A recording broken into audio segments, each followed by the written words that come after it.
After my billionaire grandpa died in a tragic accident, his lawyer revealed I was the sole heir to his $7 billion fortune. My family demanded I hand it over.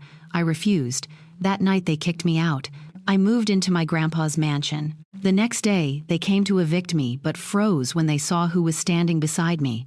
Their faces froze in shock. My father, the man who had treated me like a defective asset my entire life, stood completely paralyzed in the center of the grand foyer. The arrogant, untouchable smirk on his face melted into absolute, unadulterated terror. A cold, thick sweat broke out across his forehead, gleaming against his pale skin under the crystal chandeliers. My mother stumbled backward, her designer heels scraping awkwardly against the polished marble floor. Her mouth opened, her jaw working frantically, but absolutely no sound came out. Her luxury leather handbag slipped from her trembling fingers and hit the stone with a heavy, echoing thud.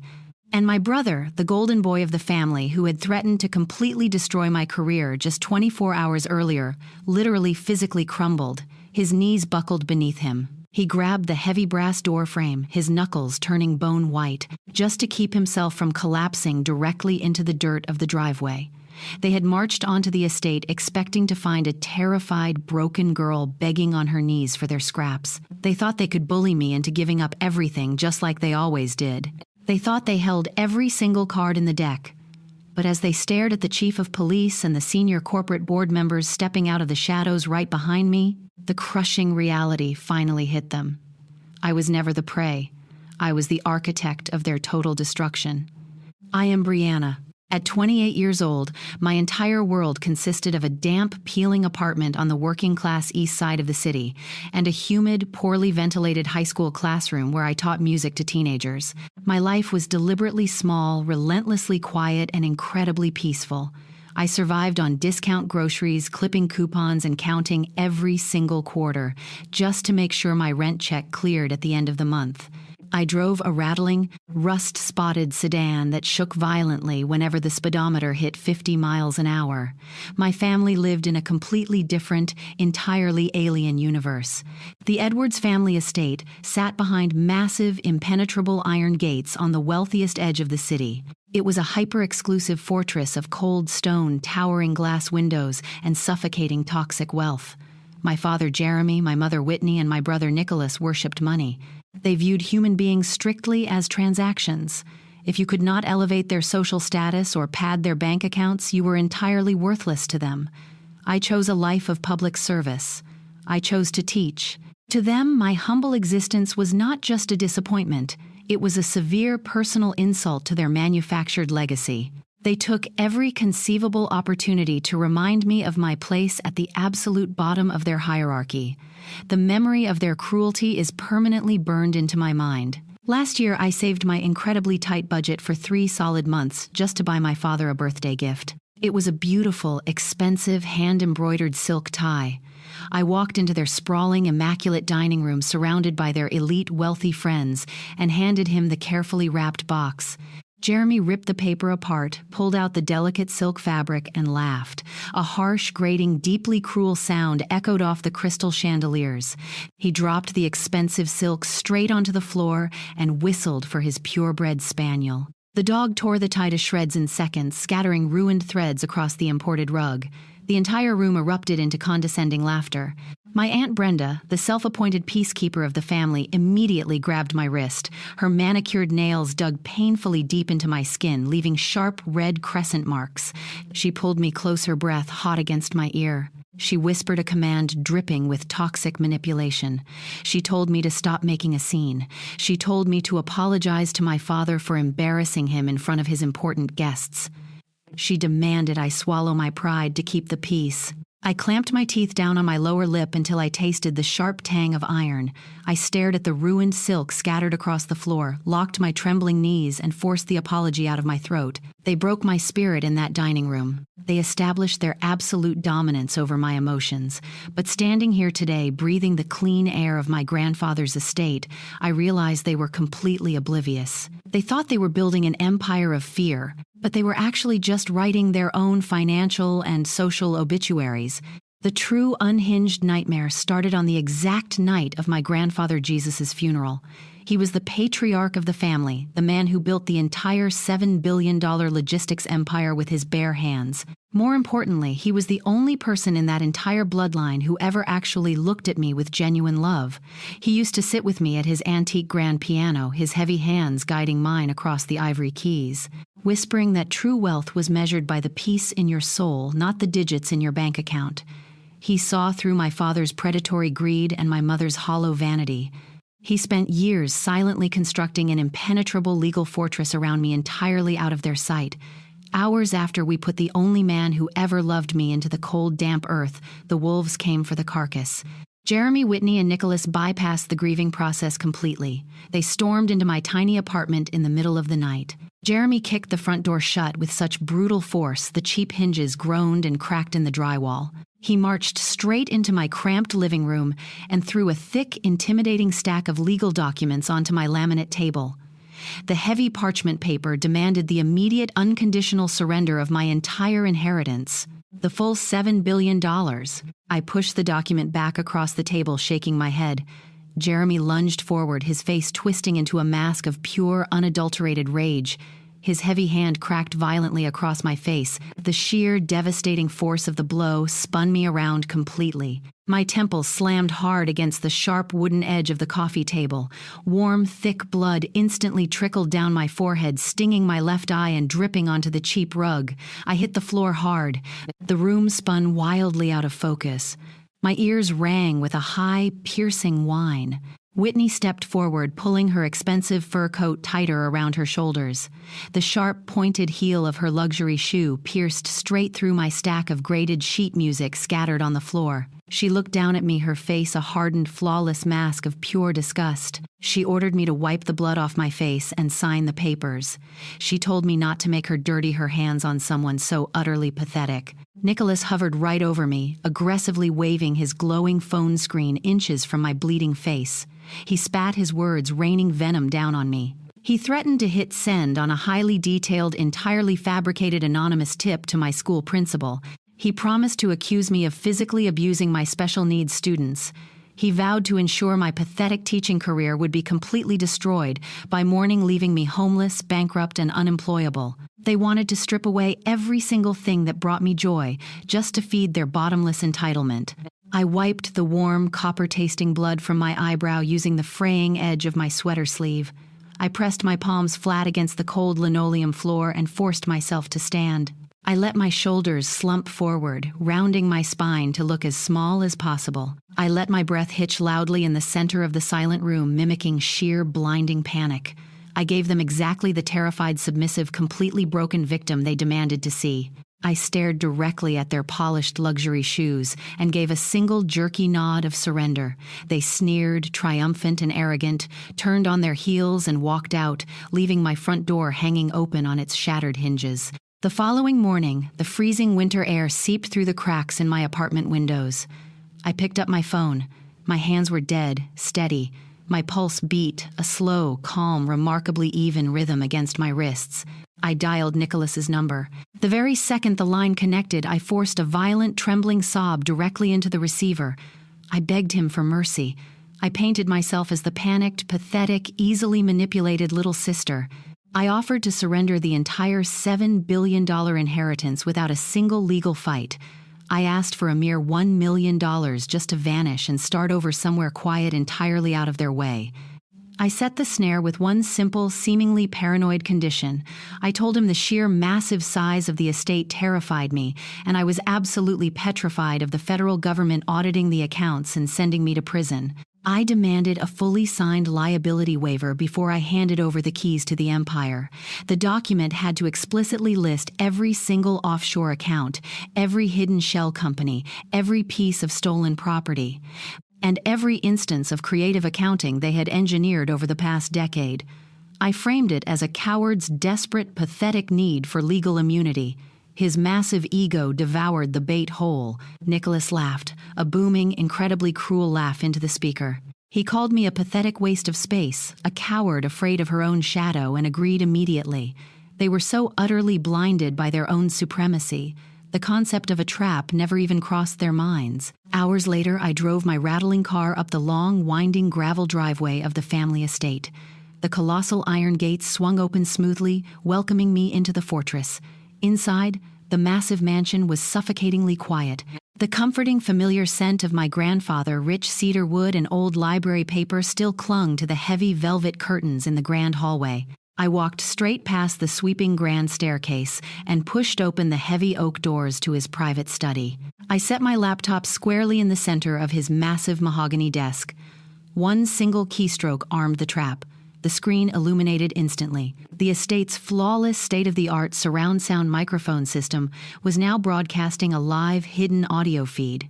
On the other end of that silent, invisible digital connection sat the entire corporate board of directors, the head legal counsel, and the chief of police. The tiny green indicator light on the camera blinked once, confirming the broadcast. I sank deep into the heavy, worn leather of my grandfather's chair. I traced the polished wood of the desk with my fingertips, the deep history and the sheer weight of the empire anchoring me securely to the room. The antique grandfather clock out in the foyer ticked a slow, relentless, heavy rhythm. My chest rose and fell in perfect steady time with the brass pendulum. The paralyzing, suffocating fear that had controlled my entire existence was totally eradicated. I stared at the high-definition security monitors mounted on the far wall. The black tires of Jeremy's luxury sedan crunched aggressively onto the front driveway. They were here. The wolves were marching blindly, arrogantly into the slaughterhouse. The heavy oak doors of the foyer burst open with a violent crash. Jeremy strutted inside. He walked exactly like a conquering king, claiming a defeated territory. Whitney followed close behind him, her chin tilted up at an impossible angle, clutching a luxury leather folder tight against her chest. Nicholas brought up the rear, a vicious, triumphant smirk plastered completely across his face. They bypassed the formal living room and marched straight toward the center of the vast marble floor. I stepped out of the study and stood directly across from them, my hands resting casually in my pockets. The hidden microphones embedded in the walls picked up every single breath, every rustle of fabric, every sneer. Jeremy threw the thick stack of papers onto the nearest glass table. The heavy liability waiver hit the surface with a sharp, echoing slap. He shoved his hands into the pockets of his tailored suit and let out a loud, mocking laugh. He stared right into my eyes, his voice booming proudly through the high ceilings. He asked me if I honestly believed a pathetic little piece of paper would protect me. He openly bragged about siphoning millions of dollars out of my grandfather's blind trusts for a decade. He boasted that the corporate board was completely clueless, entirely incompetent, and wrapped firmly around his finger. He claimed he owned the accounting firm, and that even if I took the documents to a federal judge, they would laugh a pathetic public school teacher straight out of the courtroom. Whitney stepped forward, dripping with fake, sickening sympathy masking her real malice. She tapped her sharply manicured nails aggressively against the leather folder. She told me they were doing me a massive favor. She called Jesus a senile fool for leaving a fortune to a nobody. Then, her eyes gleaming with pure greed, she bragged about exactly what she did hours after they put him in the ground. She detailed how she went straight into his private study, cracked his wall safe, and looted the contents. She proudly admitted to stealing the vintage diamond watches and the emerald brooches, pawning them off to a private black market buyer in the city before the soil on his grave even settled. She declared that nobody noticed a thing, proclaiming proudly that they take whatever they want whenever they want it, and they always have. Nicholas leaned casually against the cold marble pillar, crossing his arms over his chest. He sneered, a twisted, ugly look on his face. He reminded me about the whistleblower email he had drafted. He laughed as he detailed the exact lies he was going to send to the school board, explicitly bragging about framing me for hitting a disabled child. He mocked my career as a total joke, promising to ensure I never worked anywhere near a classroom for the rest of my miserable life if I ever dared to cross him again. They laid out every felony on a silver platter: grand larceny, embezzlement, extortion, conspiracy. They handed over their criminal empire with a smile, certain they were untouchable. I stepped forward, pulled out my phone, and hovered my thumb over the screen. I looked at them, my expression blank. I told them they really loved the sound of their own voices. The room silenced instantly. I pressed the button. A heavy metallic sequence echoed through the foyer. The massive iron deadbolts slid into place. The electronic locks engaged with a permanent click. Jeremy flinched. The smug smile vanished from Nicholas's face, replaced by sheer confusion. The study doors opened. The chief of police stepped onto the marble floor, followed by 4 armed officers. The head, legal counsel, and 3 board members walked out behind them, faces pale with disgust. The chief held a thick stack of paper, the official pawnshop receipts. The panic was instantaneous. Jeremy's chest heaved, sweat rolling down his temple as his jaw dropped in pure terror. Nicholas let out a choked gasp and collapsed, scrambling backward until he hit the wall. Whitney clutched her throat, hands shaking violently, stammering broken syllables as she desperately searched for a non-existent exit. I stopped exactly 2 feet away from my father. He looked up, physically trembling. I held his terrified gaze, my voice completely devoid of emotion. I reminded him he forgot one critical detail about my pathetic teaching career. I told him I deal with spoiled toddlers throwing tantrums for a living, and he did not scare me in the slightest. I turned to the officers and told the chief to take the trash out. Heavy steel handcuffs snapped around Jeremy's wrists. The metallic click sounded like absolute justice. The officers dragged Jeremy and Nicholas toward the front doors. Jeremy fought the inevitable, begging the board members to listen. Nicholas openly wept, begging the legal counsel to save his trust fund. Realizing the game was over, Whitney pivoted to her final calculated ploy. She clutched her collar, rolled her eyes back, and collapsed onto the marble, staging a flawless medical emergency. Bound by protocol, the chief radioed for an ambulance. Paramedics loaded her into the back of a flashing rig instead of a squad car. The massive iron doors clicked shut. The flashing lights vanished down the driveway. The estate fell completely silent. I exhaled a shaky breath as the suffocating weight of my childhood finally lifted. Then the estate plunged into darkness. The power grid died. A second later, the back terrace doors shattered inward. Shards of glass rained across the hardwood. I spun around, my heart hammering. Whitney stood in the doorway. She had slipped out of the ambulance the second it reached the main road. She gripped a red gasoline canister. Her clothes were torn, her hair a mess, and a manic homicidal rage twisted her face. She screamed into the dark, declaring that if she could not have the estate, absolutely nobody would. She swore she would burn the legacy to the ground with me trapped inside. She unscrewed the cap and began slinging the liquid across the Persian rugs and antique furniture. The suffocating stench of gasoline flooded my lungs. She pulled out a silver lighter. I backed into the main corridor, pulling out my phone and opening the smart home app. Whitney lunged toward the threshold, flicking the lighter. A tiny flame erupted in the darkness. I tapped a single icon. The fireproof steel doors of the sunroom slammed shut on hydraulic tracks. The electronic locks engaged with a massive thud. Whitney slammed face first into the shatterproof glass entirely trapped inside the fire-resistant enclosure. She pounded her fists against the glass, screaming soundless threats. She hurled the gas canister, but it simply bounced off. I dialed the police chief. 10 minutes later, sirens wailed up the driveway. Officers rushed the room and dragged my hysterical mother away in iron cuffs. 3 days passed. The air inside the estate finally felt clean. I was by the security monitors when the perimeter alarm chimed. I walked out to the main gate.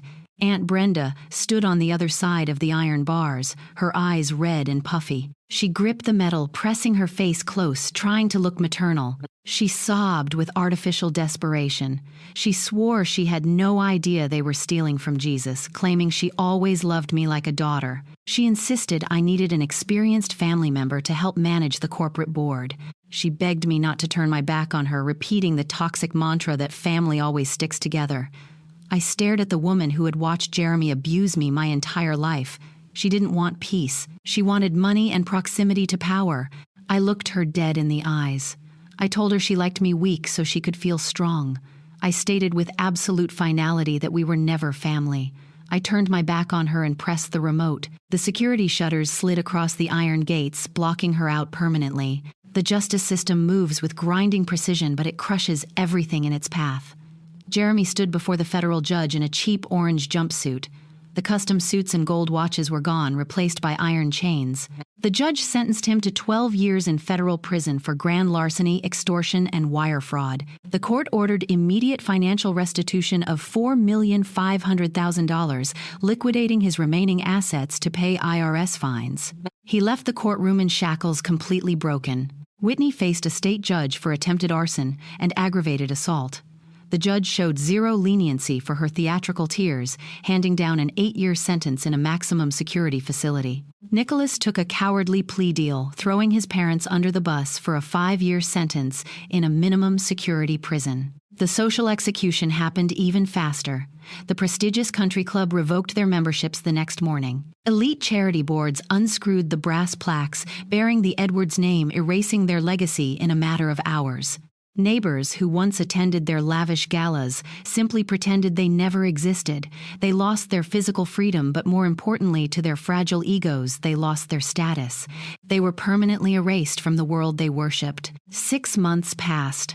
I walked into the grand kitchen of the estate and found a cheap paper envelope resting on the granite island.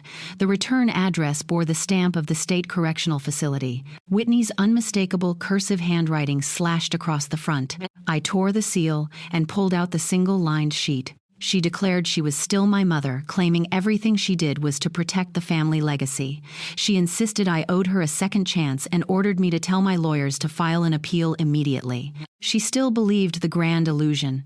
Sitting in a concrete cell, she thought guilt was a leash she could yank to drag me back. My pulse stayed perfectly steady. I walked over to the paper shredder and fed the letter directly into the metal teeth without reading another word. The machine whirred, slicing her toxic manipulation into ribbons. Absolute indifference is the ultimate victory. I walked away. The sprawling estate finally transformed into a real home. The suffocating silence of my childhood vanished. I invited my fellow teachers to massive weekend dinners, filling the dining room with genuine laughter. We spilled cheap wine on expensive Persian rugs and never cared for a second. I established the Jesus Edwards Foundation for the Arts, allocating $200 million to permanently fund public school music programs. We bought new instruments for kids who relied on broken hand-me-downs and paid the salaries of exhausted art teachers. We built safe spaces where creativity could thrive. The antique grand piano no longer collected dust. Every Sunday, my students came to the estate for free master classes. The marble walls rang with beautiful, imperfect music. I built a tribe of people who respected my boundaries. We shared zero genetic material, but we shared mutual respect and unconditional support. Looking out the glass windows at the setting sun, I look back at the bitter war I survived. We are conditioned from birth to believe family is a sacred, unbreakable bond. Society teaches us to absorb abuse, shrink our personalities, and swallow our own blood just to keep the peace. Let me tell you the truth about people like Jeremy and Whitney. A narcissist does not use the word family to describe a bond of love. They use it as an iron chain of ownership. They view you entirely as an extension of their fragile ego, a tool to be discarded the second you stop serving their narrative. People obsessed with image are completely hollow inside, incapable of genuine love and terrified of anyone who sees through their mask. And then there are the enablers like Aunt Brenda. They stand silently in the corner watching you get torn to pieces, only to step forward when the blood settles and demand you apologize to the predator. They simply want you to stay quiet so they don't have to deal with the discomfort of holding the abuser accountable. Complicity is just cowardice dressed up as mediation. If you are listening to this right now and carrying the weight of a toxic family, I need you to learn the 3 rules that saved my sanity. Rule number 1, blood is a biological accident. Loyalty is a choice. Sharing DNA does not grant someone a license to poison your existence. You owe nothing to biology if that biology is laced with venom. True family protects you from the fire. They do not demand you set yourself on fire to keep them warm. Rule number 2, the ultimate weapon against a narcissist is a mirror. Screaming back gives them the frantic emotional reaction they crave. When you stay silent and expose their actions to the light of day, they unravel instantly. Let them speak. Let them hang themselves with the weight of their own arrogance. Your silence is a fortress they cannot breach. Rule number 3, never negotiate your boundaries for a seat at a toxic table. The moment you compromise your human dignity to earn their conditional love, you lose yourself entirely. Walking away makes you a survivor. Sometimes you have to accept being the villain in their delusional story so you can finally be the hero in your own. I am Brianna Edwards, and I am finally free. Have you ever had to draw a hard line and cut off someone who shared your last name to protect your mental health? How did you survive the guilt they tried to force onto your shoulders? Share your story in the comments below. Find the people in this community who understand your pain. Do not forget to like this video and subscribe to the channel to keep building your own boundaries. Your peace is worth infinitely more than their conditional inheritance. Stay strong.